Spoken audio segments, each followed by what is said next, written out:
여러분, 날씨 너무 좋죠?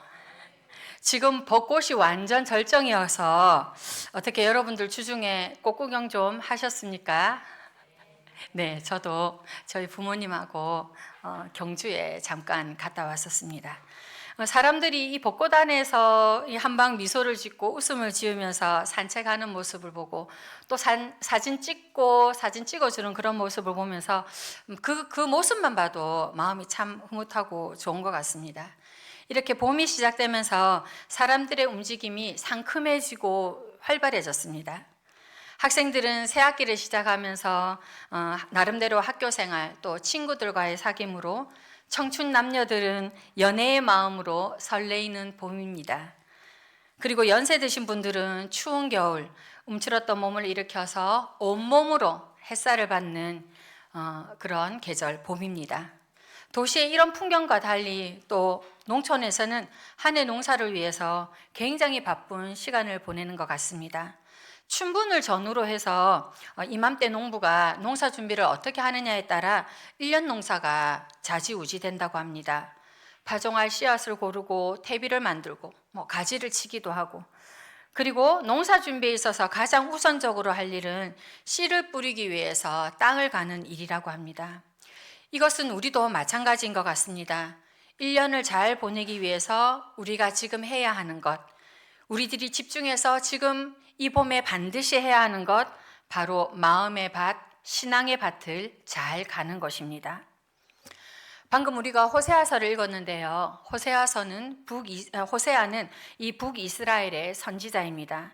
이 호세아가 하나님의 선지자로 활동할 때 다스리던 왕이 여로보암 2세라는 왕이었는데, 이 여로보암 2세가 북이스라엘을 무려 40년이나 통치하면서 경제적으로 가장 왕성한 번영을 이끌었습니다.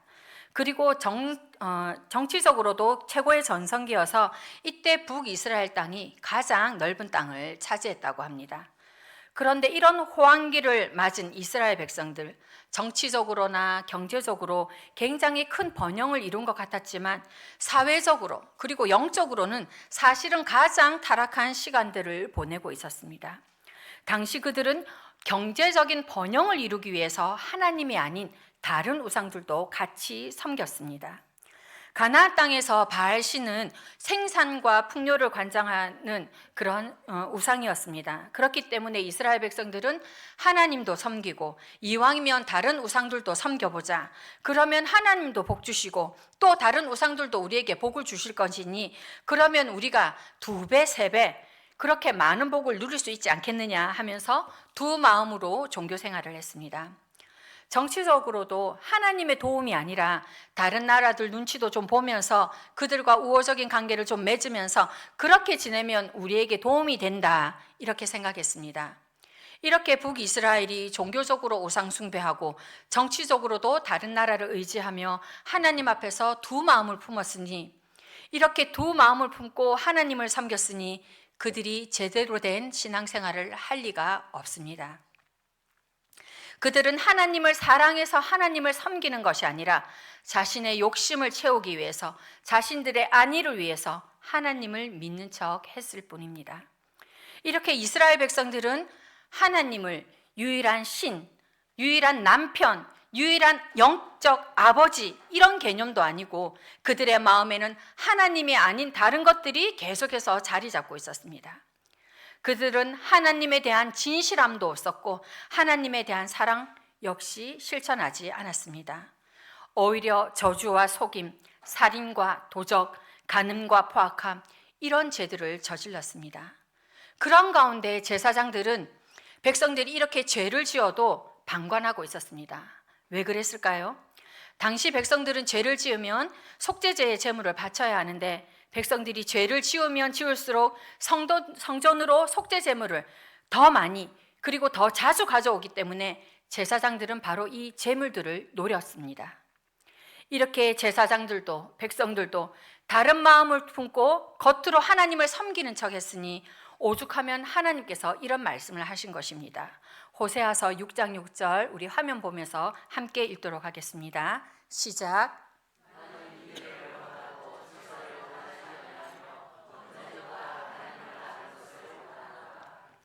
아멘. 지금 이 말씀을 보면 하나님께서 이스라엘의 제사를 받지 않겠다, 너희들의 번제를 받지 않겠다 하십니다. 왜 그러셨습니까? 그들이 하나님 앞에서 진실하지 않았기 때문입니다. 이들은 마음이 없는 제사, 마음이 없는 예배, 형식적인 예배를 드렸습니다.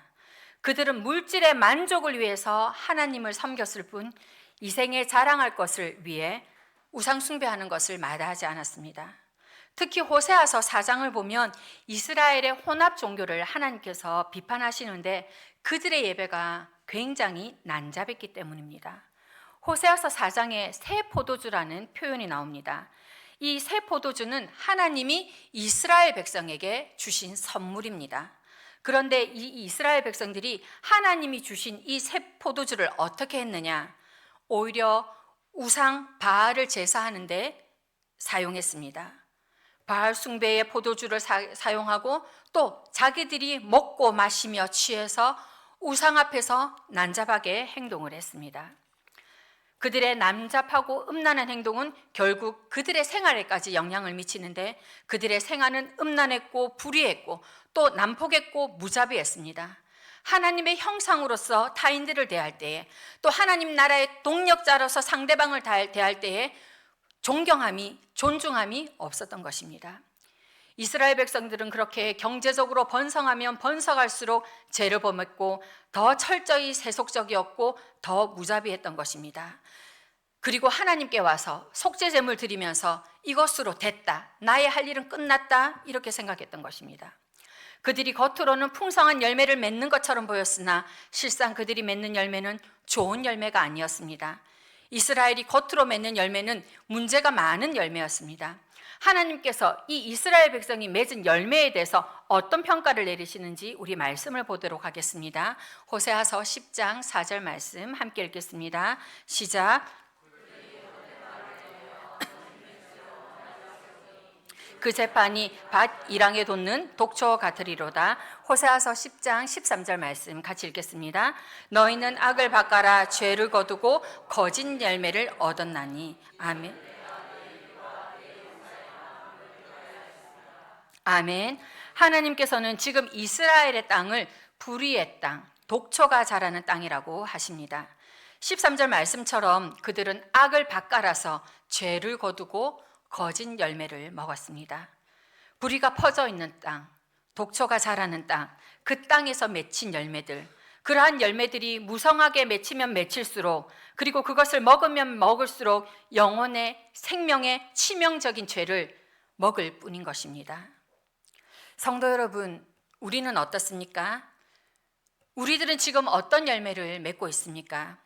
좀 더 근본적으로 돌아가서 우리들은 지금 어떻게 밭을 갈고 있고 또 어떤 밭을 지금 갈고 있는 것입니까?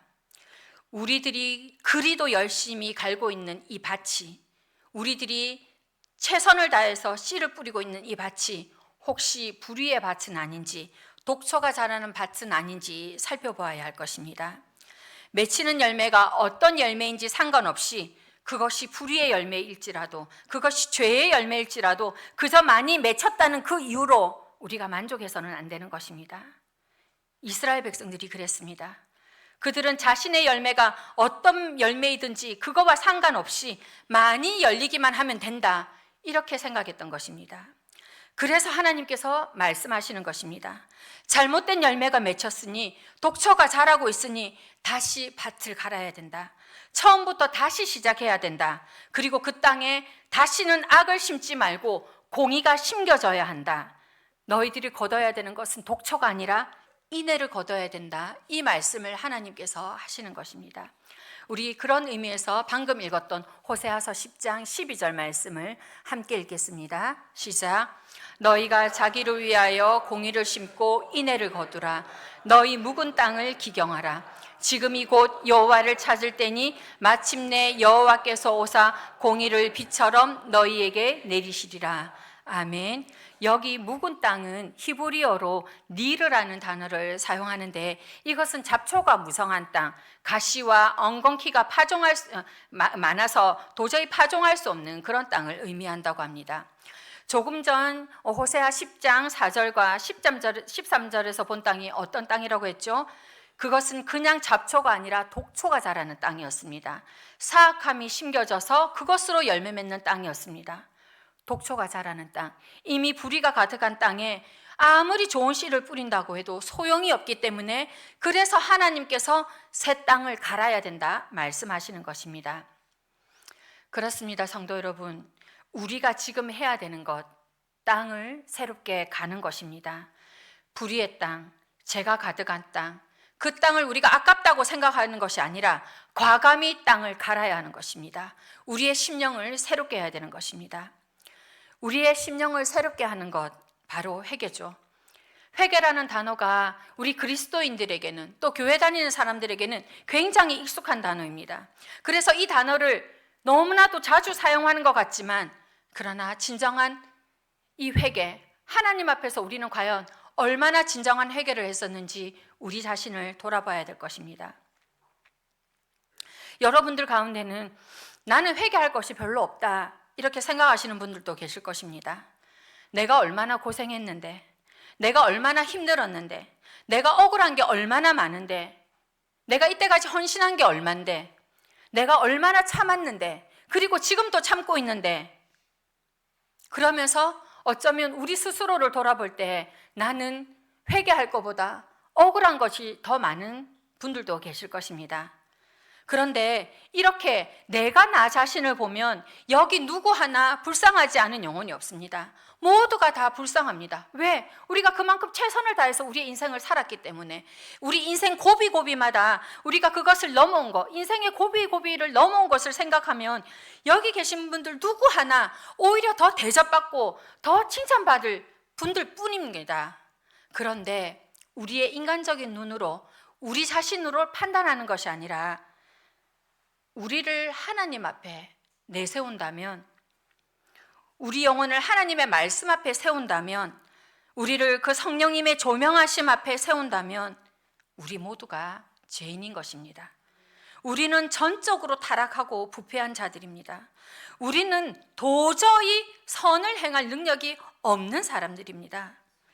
제가 이 말씀을 준비하면서 큐티를 하는데 큐티 본문이 디모데후서였거든요. 그 중에 디모데후서 3장 1절에서 5절 말씀을 여러분들과 좀 나누었으면 좋겠다라는 생각이 드는데, 우리 디모데후서 3장 1절에서 5절 말씀을 함께 읽겠습니다. 시작.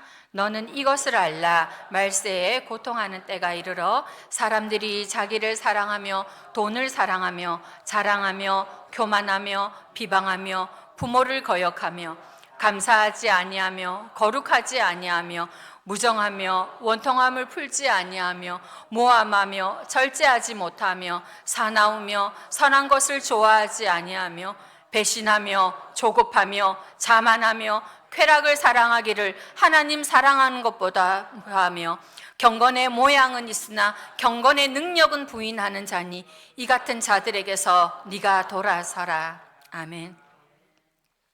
바울은 지금 디모데후서에서 이 시대가 이런 시대라고 얘기를 하고 있습니다. 사람들이 자기를 사랑하고, 화면을 계속해서 띄워주세요. 돈을 사랑하고 스스로 잘났다고 자만하며 교만하며 하나님을 비방하며 부모를 거역하며 감사함이 없으며 거룩하지 않으며 무정에서 성품이 난폭하고 사납고 원통함을 풀지 않고, 그래서 모함하며 절제하며 선한 것을 좋아하지 않으며 쾌락을 사랑하며 경건의 능력을 부인하며. 아니, 요즘에 오히려 우리는 경건의 능력을 부인하는 것이 아니라 경건의 모양조차 갖추려 하지 않고 있습니다. 여러분들, 우리가 우리 스스로를 볼 때는 우리만큼, 나 자신만큼 불쌍한 영혼이 없지 않습니까? 나만큼 고생했다 생각하는 사람들이 없을 것입니다. 그러나 하나님의 말씀 앞에서, 특별히 이 말씀 앞에서도 우리가 보십시오. 이 말씀을 우리가 읽으면서 하나님 감사합니다. 나는 이렇지 않으니 감사합니다. 이렇게 말할 분 과연 얼마나 계십니까? 이 디모데후서를 썼던 바울을 한번 생각해 보십시오. 바울은 바리새인 중에 바리새인이었습니다. 율법으로는 흠이 없는 자였습니다. 게다가 다메섹으로 가는 길에서 예수님을 만난 사람이고 계속해서 성령의 인도하심 가운데 힘을 다하여서 죽을 고비를 넘어가며 주님께서 주신 사명을 끝까지 감당했던 사람이 바로 바울입니다. 그런데 이러한 훌륭한 신앙인도 로마서에서 자신에 대해 고백하기를 내 마음의 법과 육신의 법이 서로 싸우고 있다. 내 안에는 선을 행할 능력이 없다. 오호라, 나는 공고한 사람이다. 이렇게 고백하고 있습니다. 이렇듯 우리 스스로에 대한 평가가 아니라 하나님의 말씀으로 나를 비춰보면 우리는 우리가 얼마나 악한지, 선한 이 선을 행할 능력이 내 안에는 도저히 없는, 내가 이 선에 대해 얼마나 무능한 자인지를 깨닫게 되는 것입니다. 성도 여러분, 안타까운 것은 우리 안에 이 죄가 들어오는데도 그 죄를 막기 위해서 처절하게 몸부림치는 것이 아니라 너무나도 우리가 이 죄에 대해서 쉽게 허용하고 있다는 사실입니다. 우리에게는 회개가 필요합니다. 철저한 회개가 필요합니다. 하나님의 그 말씀 앞에서 우리가 우리의 죄에 대해서, 우리의 마음에 대해서 하나님 앞에 자복해야 됩니다. 여러분들, 하나님 앞에서, 말씀 앞에서 우리의 심령을 살피면서 우리의 죄를 고백하시고 또 그것이 삶의 변화로 반드시 이어지기를 바랍니다. 성도 여러분, 악으로 밭을 가는 그런 일을 멈추시고 회개함으로 새롭게 땅을 가는 우리들, 그래서 죄와 거짓의 열매를 거두는 사람이 아니라 의의 열매를 맺는 우리들이 되기를 바랍니다. 그렇다면 우리 새롭게 땅을 갈기 위해 어떻게 해야 될 것인가? 오히려 이 묵혀진 땅이라서, 또 길들여지지 않은 땅이라서 사실은 밭을 갈기가 더 어렵다고 합니다. 원래 밭을 제대로 갈기 위해서는요, 한 20cm 이상을 이렇게 파서 엎어야 된다고 하더라고요. 땅을 이렇게 깊이 파서 갈아줘야 토양 중에 산소도 충분히 공급이 되고 미생물의 활동도 좋아지고, 그러면서 토양의 질도 좀 부드러워지고 살충 효과도 있다고 합니다. 이렇게 또 밭을 잘 갈기 위해서 필요한 것이 있는데 그것은 좋은 쟁기를 사용하는 것입니다. 그러면 우리의 마음의 밭을 가는데 좋은 쟁기는 과연 뭘까요? 하나님의 말씀입니다. 든든한 하나님의 말씀의 쟁기로 우리의 마음밭을 갈아야 그 밭이 제대로 갈려지는 것입니다. 하나님의 진리의 말씀, 능력의 말씀, 하나님의 그 생명의 말씀으로 우리의 마음이 깊이 찔러져서 밭갈아져야 하는 것입니다. 우리의 마음이 얼마나 단단한지, 우리의 심령이 얼마나 강팍한지, 사실 다른 것들로 우리의 마음을 찌른다고 할지라도, 우리의 마음을 간다고 할지라도 다른 것들로는 우리의 마음을 제대로 갈아 엎을 수가 없습니다. 그런데도 우리는 하나님의 말씀이 아닌 다른 것으로 밭을 갈 때가 있습니다. 돈을 사용하는 것을 통해 갖고 우리의 마음의 밭을 갈아보려고 하고, 취미생활을 하는 것으로 우리의 마음의 밭을 가려고 하는 경우도 있고, 쇼핑하면서 기분 전환하면서 마음의 밭을 가려고 할 때가 있습니다. 그것으로 마음의 밭을 제대로 갈 수 없다는 것을 알면서도 우리는 계속해서 그런 시도를 하는 것입니다.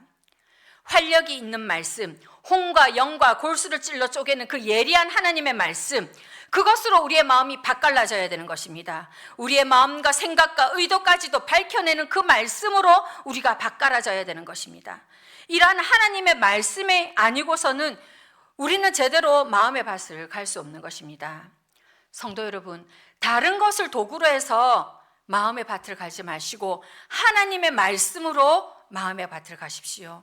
능력 있는 하나님의 말씀의 그 쟁기로 우리의 마음이 밭갈아질 때만 그 밭이 옥토가 되는 것입니다. 진리의 열매, 복음의 열매를 맺고 성령의 열매를 맺기 위해서 여러분들, 우리 손에 말씀의 쟁기를 쥐어야 하는 것입니다. 자, 그러면 참된 회개와 이 말씀의 쟁기로 새 심령이 된 이 우리의 마음밭, 우리의 심령에 심어져야 되는 것이 무엇이냐? 바로 의의 열매죠. 그러면 우리가 의의 씨를 뿌려야 됩니다. 그럼 여기서 의가 무엇인가? 하나님 그 자체이십니다. 이 세상에 하나님 외에 그 무엇도 의로운 것이 없습니다. 하나님만이 의로우신 분이십니다. 그러므로 우리는 의로우신 하나님을 우리의 심령에, 우리 마음밭에 모셔야 하는 것입니다. 그러나 그 의는, 하나님은 내가 심을 수 있는 것이 아닙니다. 하나님의 의는 내가 억지로 심는 것이 아니라 그분께서 친히 내 안에 찾아오셔야 되는 것이며, 그분께서 친히 내 안에 들어오시며, 그분께서 친히 내 안에 역사해야 되는 것입니다. 감사하게도 의로우신 하나님이 우리 안에 찾아오시기 위해, 또 우리를 의롭게 하기 위해 십자가에 달려 피 흘리셨습니다. 우리 안에 그 의를 심기 위해 하나님께서 우리 가운데 찾아오셨습니다. 하나님께서 우리 안에 찾아오신 것입니다. 영광을 버리고 멸시의 자리로 찾아오셨습니다. 평안을 버리고 고통의 자리로 찾아오셨습니다. 부요한 자리를 벗어나서 궁핍의 자리로 오셨습니다. 그 멸시의 자리, 그 고통의 자리, 그 궁핍의 자리, 바로 우리가 그렇게 했음에도 불구하고, 그런데도 여전히 주님께서 우리 가운데 찾아오셨습니다. 우리 안에 오신 주님, 그 주님을 그러면 우리는 얼마나 소중하게 품고 계십니까? 우리의 심령이 그 의의 씨를 얼마나 잘 품고 계십니까? 우리의 심령이 그 의의 열매를 말씀과 기도로 얼마나 잘 가꾸어서 성장시키고 있습니까? 우리 안에 찾아오신 그 예수 그리스도, 우리 주님 잘 품으시고 소중히 여기시기 바랍니다. 우리 안에 오셔서 역사하기를 원하시는 하나님, 그래서 하나님의 의를 지금 비처럼 내리겠다고 약속하신 하나님, 의의 열매를 내가 맺어주겠다고 약속하신 하나님이십니다. 여기 함께 예배자로 계신 성도 여러분, 마음을 다해 하나님을 찾으십시오. 우리의 심령 안에, 또 우리 가정과 우리 교회, 우리의 생업터에 하나님의 의의 열매가 풍성히 맺어지도록 지금 우리의 묵은 땅을 갈아엎읍시다. 봄을 시작하면서 하나님께서 말씀하십니다. 너희 묵은 땅을 기경하라. 지금이 곧 나를 찾을 때이니 마침내 내가 너희 가운데 와서 공의를 비처럼 내려주시겠다 약속하십니다. 아멘.